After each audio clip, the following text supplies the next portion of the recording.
And when I saw these skulls, I could not tell if they were real or fake, but I'm pretty sure, well, I'm hoping that they're fake. Welcome to JiveWithJamo. On this episode, we'll be traveling to Dolan Springs, Arizona.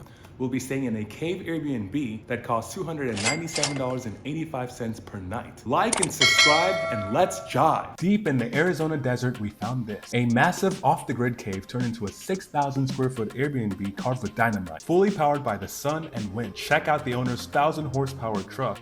Indulge in two of the most popular restaurants around the area. We'll then be attempting a very risky jump over a car. We'll swing by the local animal shelter, check out the dogs and cats, and explore the historic Route 66 while enjoying some delicious shakes. The owner told me my car wouldn't survive the road, so I rented this Jeep on Turo and hoped for the best. 30 minutes into the ride, it felt like I was off-roading on Mars. Dust everywhere, no cell signal, just wind, wheels, and wild dogs. But at the end of this trail was something unforgettable. 40 minutes in, and we're finally arriving at the Airbnb. Upon arrival, you can see that the door was blown up with dynamite in order to create that door that we walked in through. We were then welcomed and greeted by the owner and 3 of her dogs. They were all super friendly. The cave maintains a year-round temperature of 70 to 74 degrees Fahrenheit. As we approach bedroom 1, the first thing I notice is the door. This was the first apartment built in the entire cave. As you can see, it has its own separate bathroom, kitchen sink, and bedroom. It also features tons of unique art pieces all over the walls. The bathroom is separated by cheetah print curtains. Here, when I turn on the lights, you can see that there's a lot of the bathroom essentials like the towels, and soap, and all the different things you need for the shower. The shower had carved in sections so you can hold your soap, and had some really good flowing water. There was also a bunch of touch lamps and a queen-size bed that fits for 2. On the way to bedroom 2, I noticed there was a piano in the hallway, so if you play music, now is your chance. Bedroom 2 was also known as a library. It had a king-size bed, a flat-screen TV, and hundreds of books. It also featured a bunch of toys, high ceilings, and the storage of a lot of the materials used to decorate the cave. Entering the hallway, it felt like we were going through a huge tunnel, almost as if we're walking through the dungeon. Mwahaha!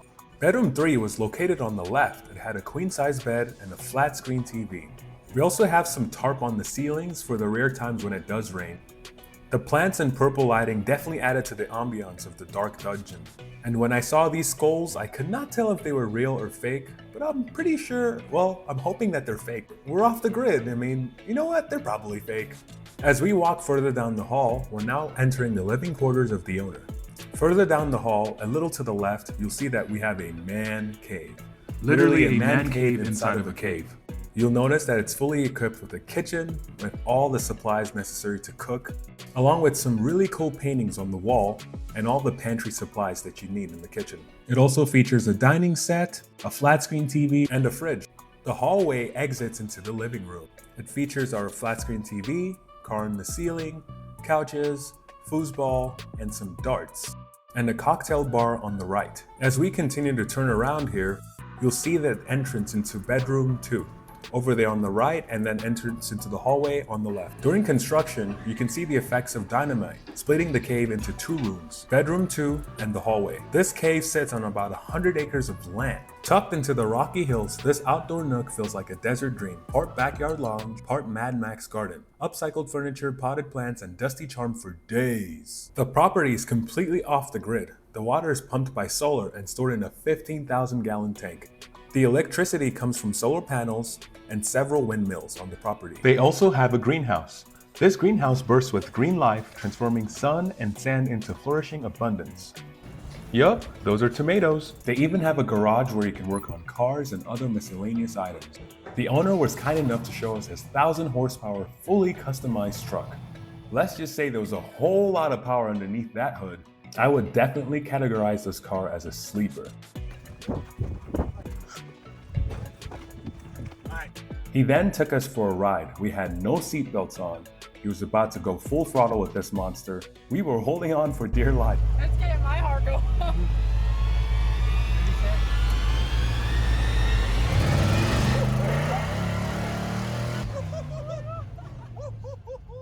It's getting my heart going.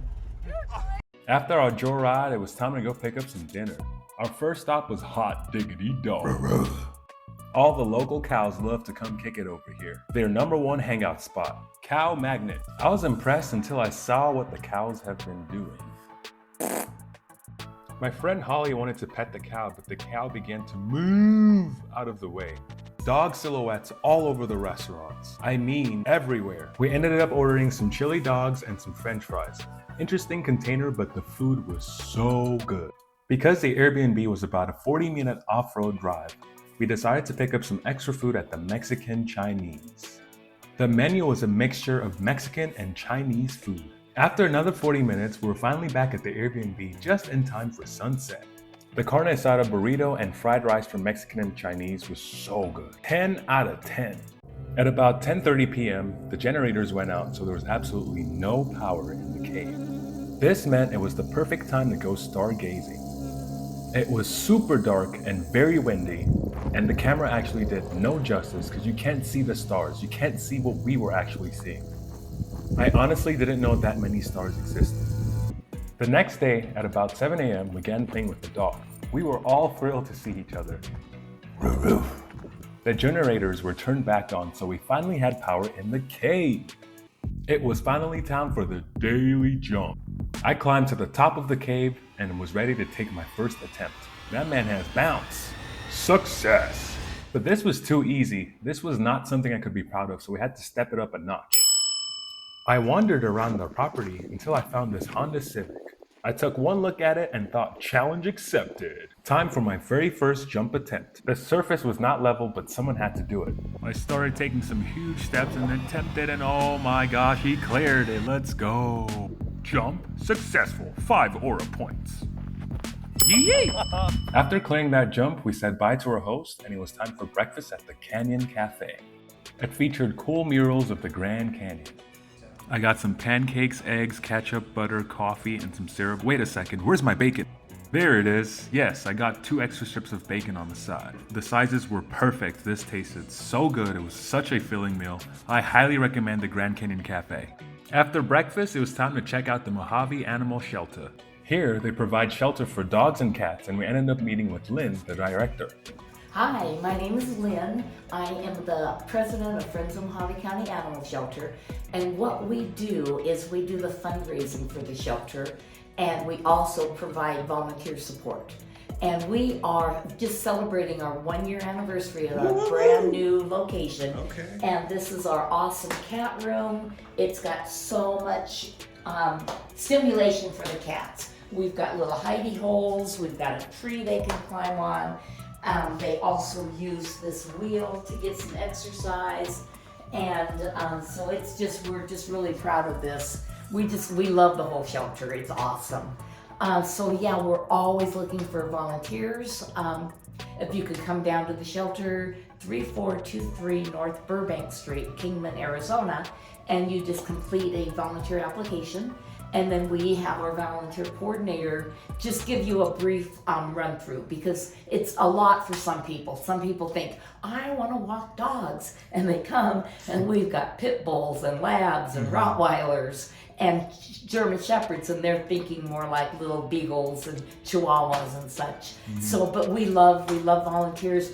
If walking a dog is too much, you can socialize. We have beautiful play yards we can bring puppies to, and mellow dogs, and you can just sit and socialize with them. So there's all kinds of opportunities. Even if you don't have enough of it at home, you can help us with laundry. So we have opportunities to wash dishes and do laundry and just all kinds of things. Everything you do helps save a life. Oh, that's awesome. Do good, feel good, huh? Yes, exactly. After checking out the animal shelter, we ended up exploring Route 66. They had some cool classic cars and very delicious strawberry shortcake and root beer floats. I highly recommend Mr. D's. This was the perfect way to cap off this trip. Thank you for watching. On the next episode, I'll be in Paris sharing my experience at a hostel. Stay tuned.